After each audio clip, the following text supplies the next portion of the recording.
I am back, and we're going to start chapter 8, but first, I got 3 more books.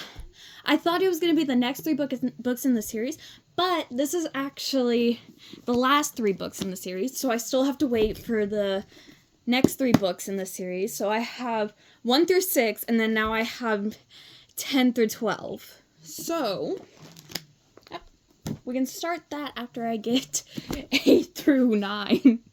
Or sorry, 7 through 9. Anyways, chapter 8 hopefully is not as short as the last chapter was. But hopefully it's not as long as chapter, I don't remember which chapter it was, but it was one of the chapters. Hold on. Actually, my book will know.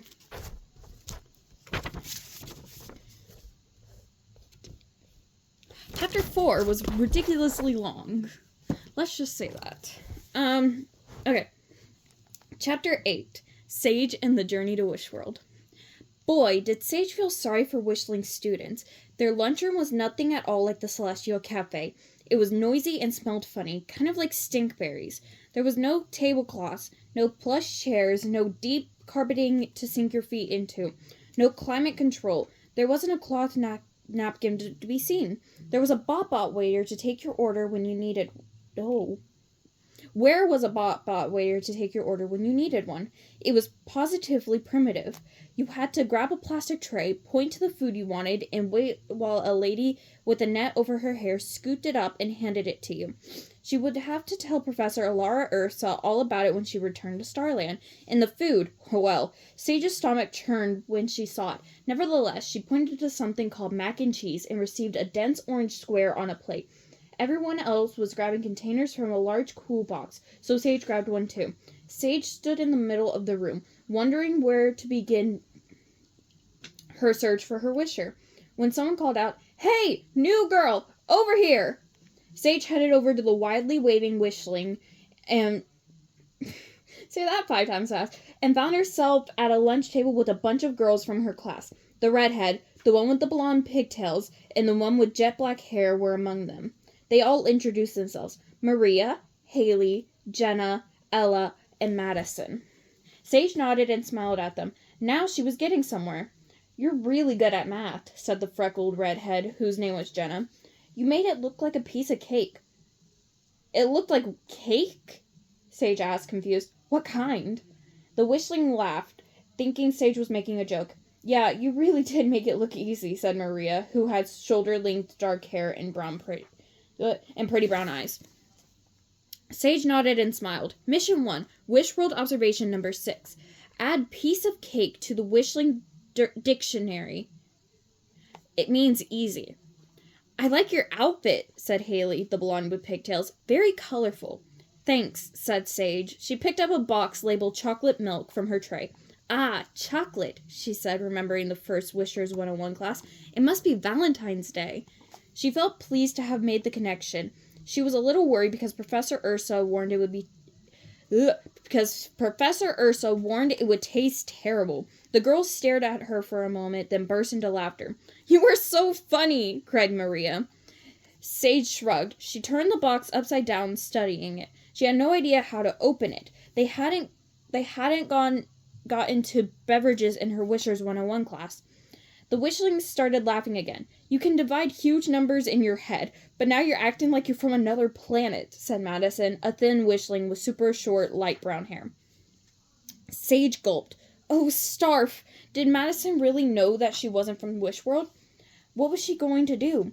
The Wishlings laughed and laughed. "Do you ever stop joking? Why are so many pages bent?"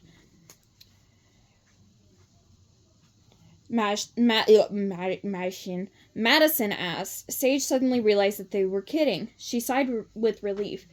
Maria reached over and grabbed Sage's container, tore a short plastic tube off the back of it, and stabbed it into the box. "Here you go," she said, handing it to Sage. Still confused, Sage took it, then hesitantly put the tube into her... Oh, shit. Still confused, Sage took it, then hesitantly put the tube into her mouth and drank. Her eyes widened. The drink was cold, sweet, rich, and improbably delicious. Professor Alara Ursa wouldn't have been more wrong about chocolate. Couldn't. Oh my god! See, I I take meds to focus, but now I can't. Damn. Anyway. Professor Alara Ursa couldn't have been more wrong about chocolate. It was the best thing she ever tasted. Madison laughed. You act like you've never had chocolate milk before, she said. Sage grinned. Little did she know. Are you thinking what I'm thinking? Said Jenna. The rest of the girls nodded. They suddenly started whispering amongst themselves. So listen, new girl, said Jenna. We think you're funny and we decided to invite you to sit with our lunch table. Permanently. Sage stole a glance at her wish pendant. It was still only faintly glowing, so none of these girls were her wisher, but it meant she must be nearby. Thanks, she said. Here are some things you need to know to survive in Miss Daniels' class. Joey Peterson picks his nose, so don't ever touch his hands if you can help it. Miss Daniels gives surprise spelling quizzes every Friday, so be prepared. Molly Chow brings in the best birthday treats, so be nice to her and you'll always get seconds. And whatever you do, stay away from Genevieve, offered Haley. Who's Genevieve? Sage asked. Just the meanest girl in class, said Maria. The meanest girl in the school, Ella said, correcting her. She's over there in line in the pink dress. She's also the most spoiled girl in the school, added Maria. She's so mean. I heard that she made this girl cry because she didn't like her outfit. You don't get much meaner than that. That's pretty mean, agreed Sage. Well, you're a lot of fun, said Jenna. Friendly, she made a face. Not like that other new girl, she added. Who? Sage asked. Jane, Haley answered. She's just so weird. She's like the complete opposite of you. It's like she thinks that we should be going out of our way to get to know her. She ignores us at school for an entire month, then expects us all to come to her birthday party. That takes a lot of nerve, added Jenna. Sage sat up straight. Interesting. So none of you are going to her party? She asked. No way, said Ella. Like, try to make friends with me first. I'm not going to show up at your party when I don't know you. I bet she wishes you would all go to her party, Sage mused aloud. Well, she's gonna keep wishing, said Haley. Sage stood up, her heart racing with excitement. Could she have figured it out so quickly? The bell hasn't rung yet, said Maria. Where are you going?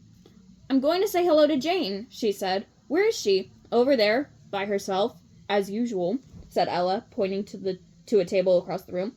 Tell her we say hello. She sent the wishlings into further peals of laughter. That sent the wishlings into further peals of laughter.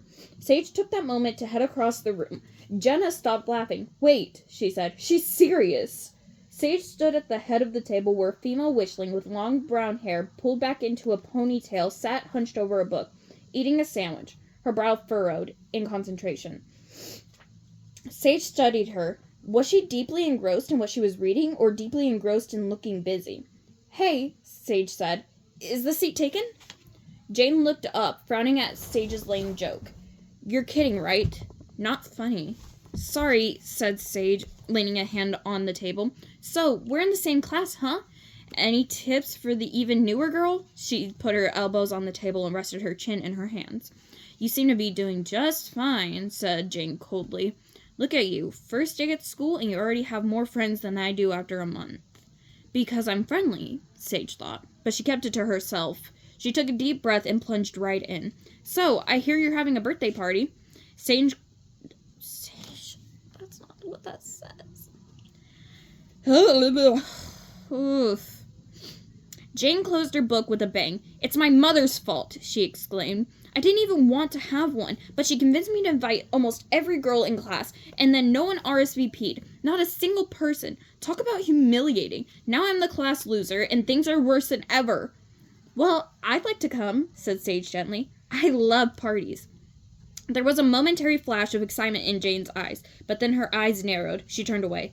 Leave me alone, she said. Sage blinked. What did you say? I said leave me alone, Jane repeated. She scowled. I bet those girls just sent you over here to make fun of me, didn't they? They didn't, I swear, said Sage. She put up her hands and took a step backward. Oh my god, why is it cold? Sorry, that wasn't the line. She put her hands up and took a step backward while stealing a glance at her wish pendant. It was brightly lit, yes. Oops, she said as she bumped into a passing student. Pardon me. Ouch, said the student. My foot! Sage turned around to see who it was. Oh, great. Genevieve. Sorry, said Sage. Whatever, said Genevieve with a shrug. She looked Sage up and down. Hey, nice outfit. Sage narrowed her eyes. She knew what Genevieve was up to. She was being sarcastic. Sage gave the girl a mean look. Genevieve stared back, about to say something. Then she walked away. Mission 1. Wishworld Observation Number 7. There are mean kids everywhere, no matter what star you're on. She turned back to her wisher. So would you say that you wish that people would come to your party? She asked, quite cleverly, she thought. Didn't we cover that already? Jane asked. Sage pressed on. Would you say that it's your heart's desire? Jane looked at Sage as if she was serious. Yeah, I guess it is, she admitted. Well, I really want to come to your party, Sage told Jane. In fact, I want to help you throw the best party ever. A party so great that every girl in the class is going to beg to come over. Everyone except for Genevieve, said Jane. She's not invited. The scowl disappeared from her face and was replaced by a hopeful expression. Do you really think people will come to my party? She said softly. I really do, said Sage, nodding. Now all I have to do is help Jane convince the rest of the female wishlings in the class to come, she thought. This is going to be a piece of pie. Sage felt very pleased with herself, already using a wishling expression on her first day. Hey, I'm a natural, she thought. Everything was falling into place perfectly. The only thing left was to figure out how she was going to help the wish come true. But the hard part was done. Professor Lucretia Delphinus would be proud. That was chapter 8 of Sage and the Journey to Wishworld. So, next video will be chapter 9. I'll see you guys later.